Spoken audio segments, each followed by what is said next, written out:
नमस्कार दोस्तों, स्वागत है आपका एक बार फिर से कहानी पीडिया के इस नए एपिसोड पे।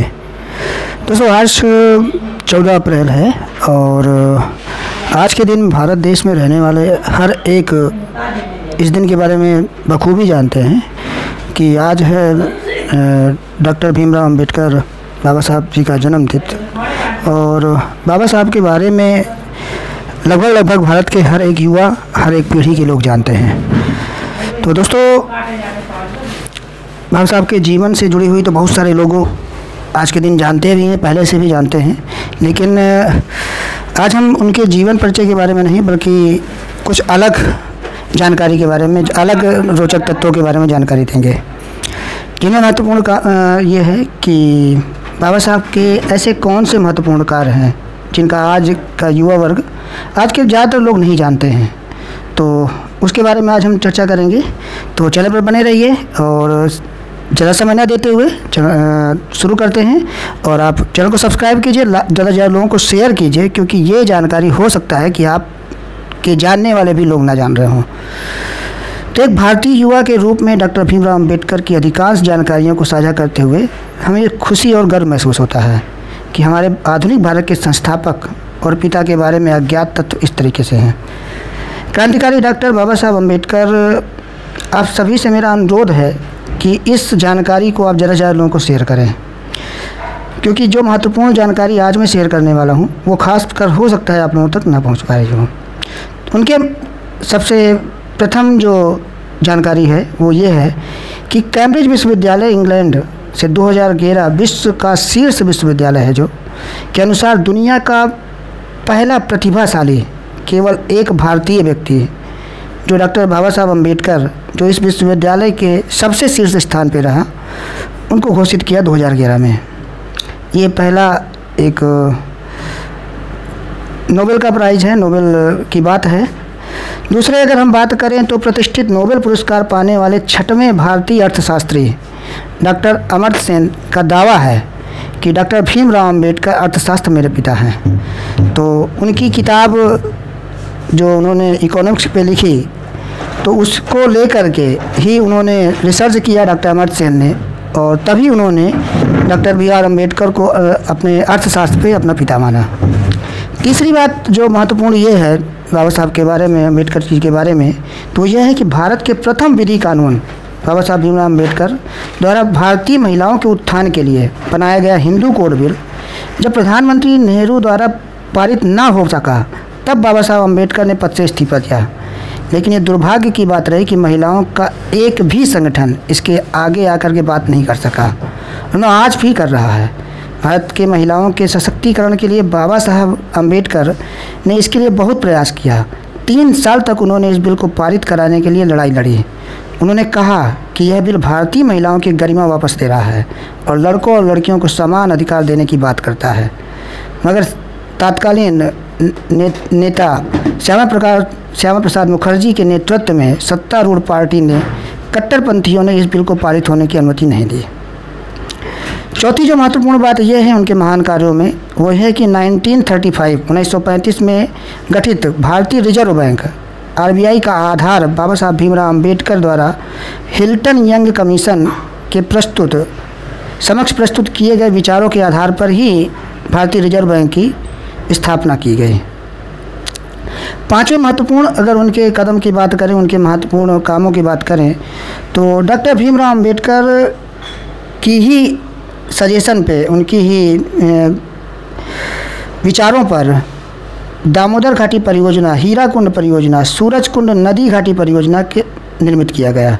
डॉक्टर अंबेडकर की अध्यक्षता में 1945 में इसे बहुउद्देशीय उपयोग के लिए महानदी के रूप में नियंत्रित करके संभावित विकास को और लाभ के निवेश करने का फैसला किया गया। लेकिन अधिकांश नेतागण छिपे हुए थे और गलत तरीके से बहुउद्देश्य नदी घाटी परियोजनाओं के माध्यम से औद्योगिकीकरण के लिए नेहरू की गलत नीतियों का समर्थन करने के लिए उन्हें पूरी तरह से जिम्मेदार ठहराया। छठवें अगर महत्वपूर्ण उनके महत्वपूर्ण कामों को अगर देखा जाए तो उन्होंने अति महत्वपूर्ण आवश्यकताओं के रूप में ग्रिड सिस्टम पर बल दिया, जो आज भी सफलतापूर्वक काम कर रहा है। आज बिजली इंजीनियर जो प्रशिक्षण के लिए विदेश जा रहे हैं, उनका श्रेय डॉक्टर भीमराव अम्बेडकर को ही जाता है, जिन्होंने श्रम विभाग के एक नेता के रूप में विदेशों में प्रशिक्षित सबसे अच्छे इंजीनियरों के लिए नीति तैयार की। सातवें महत्वपूर्ण कामों में अगर देखा जाए तो ये है कि मजदूरों के मुक्तिदाता डॉक्टर भीमराव अम्बेडकर ही माने जाते हैं। भारत में मजदूरों के लिए 8 घंटों की कार्य निर्धारण कर श्रमिकों के लिए एक प्रकाश पुंज बन गए। 1942 से पूर्व 12 घंटे के रूप में चला आ रहा समय बदलकर 8 घंटे कर दिया गया था। डॉक्टर अम्बेडकर ने ही बिजली उत्पादन और थर्मल पावर स्टेशन की जांच पड़ताल की समस्या का विश्लेषण करने, बिजली प्रणाली के विकास, जल विद्युत स्टेशन साइटों, हाइड्रो इलेक्ट्रिक सर्वे के लिए केंद्रीय तकनीकी विद्युत बोर्ड, जिसको CTPB के नाम से भी जाना जाता है, उसकी स्थापना डॉक्टर भीमराव अम्बेडकर के ही नेतृत्व में हुई। डॉक्टर अम्बेडकर ने मार्च 1944 केंद्रीय जल सिंचाई और नेविगेशन आयोग की स्थापना की। आज हर घर पे रोशनी से जो हमारे घर प्रज्वलित हैं और हमारे खेतों में हरियाली के रूप में फसलें लहलहा रही हैं, इसकी वजह केवल डॉक्टर अम्बेडकर के सुनियोजित और तार्की परियोजनाओं के रूप में भूमिका रही है। आज भारत की अर्थव्यवस्था का एक बड़ा हिस्सा इसी पर टिका हुआ है। 10वीं महत्वपूर्ण बात इस तरह है कि भारत के जल प्रबंधन और विकास के रूप में एक ऐसी अवधारणा है, तो इसका श्रेय भी डॉक्टर अम्बेडकर की चतुरता को ही जाता है, जिसने अपनी चतुरता से प्राकृतिक संसाधनों के लिए भारत की सेवा रही है। डॉक्टर अम्बेडकर ने दूरदृष्टि थी, वरन आज भारत की बिजली की आपूर्ति और सिंचाई और अन्य विकास कार्यों से देश की इस स्थिति की कल्पना नहीं कर सकते थे। जब द्वितीय विश्व युद्ध समाप्त हो गया, तब कृषि उद्योगों के विकास, पुनर्वास और रक्षा सेवाओं की तैनाती में सुधार सहित अर्थव्यवस्था में फिर से सुधार करने के रूप में भारत को कई चुनौतियों का सामना करना पड़ा। ऐसी विकट स्थिति में पुनर्निर्माण समिति RCC का गठन किया गया। डॉक्टर अम्बेडकर ने इस समिति के अध्यक्ष के रूप में भूमिका सौंपी गई और उनका बखूबी उन्होंने विकास किया। डॉक्टर अम्बेडकर ने उत्तरी और दक्षिणी राज्यों में मध्य प्रदेश के विभाजन का सुझाव दिया। उन्होंने यह भी कहा कि बिहार के विभाजन से इन दोनों राज्यों के लिए बेहतर विकास होगा। 1955 में राजधानी के रूप में पटना और रांची 2 भागों में विभाजित करने का सुझाव दिया, मगर लगभग 45 साल बाद वर्ष 2000 में इन दोनों राज्यों को विभाजित किया गया। छत्तीसगढ़ और झारखंड का गठन किया गया। अगर शायद उस समय डॉक्टर अम्बेडकर की बातों को ध्यान दिया जाता तो आज हो सकता है कि छत्तीसगढ़ और झारखंड का एक अलग ही रूप देखने को मिलता है।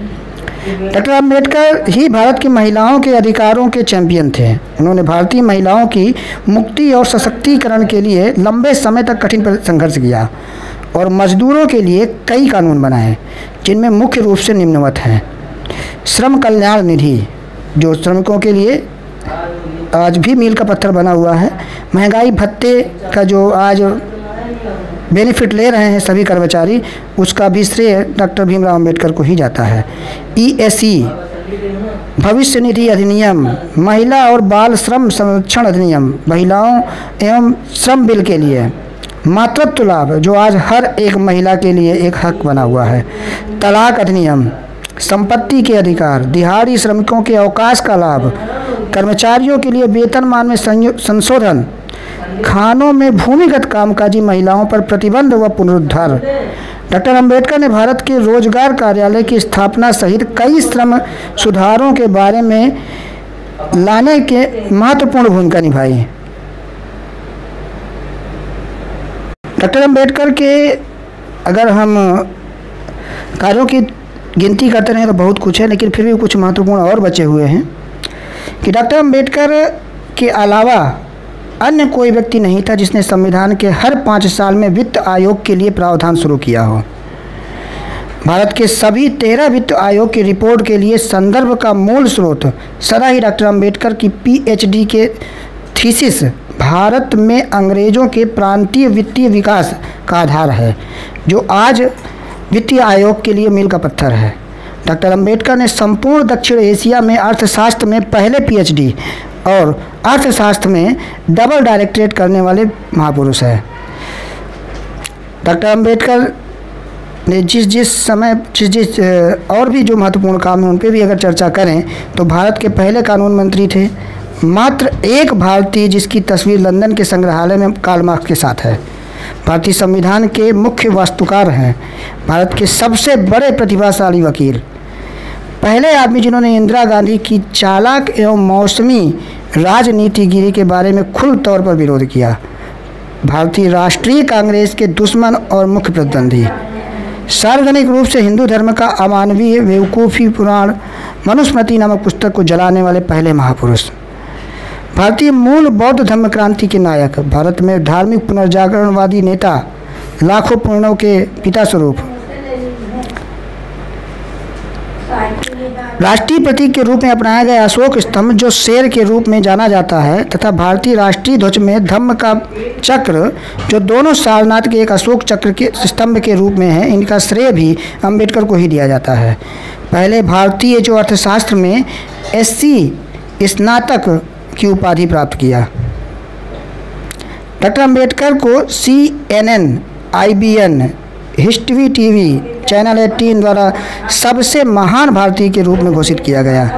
1908 में भारत में दलित वर्ग से 10वीं मैट्रिक परीक्षा उत्तीर्ण होने वाले प्रथम व्यक्ति थे। गौरतलब है कि भारत ही नहीं अपितु संपूर्ण विश्व में उस जमाने में सबसे प्रतिभाशाली विद्यार्थी को 750 में से 282 अंक मिले। क्या यह जातिवादी घटिया मानसिकता नहीं कही जा सकती। 1912 में BA राजनीति अर्थशास्त्र मुंबई लंदन से किया। 1915 में अमेरिका में MA अर्थशास्त्र किया। PhD भी किया जो कोलंबिया विश्वविद्यालय से। DSc जिसमें thesis of problem of rupees 1920 में लंदन स्कूल ऑफ इकोनॉमिक्स से।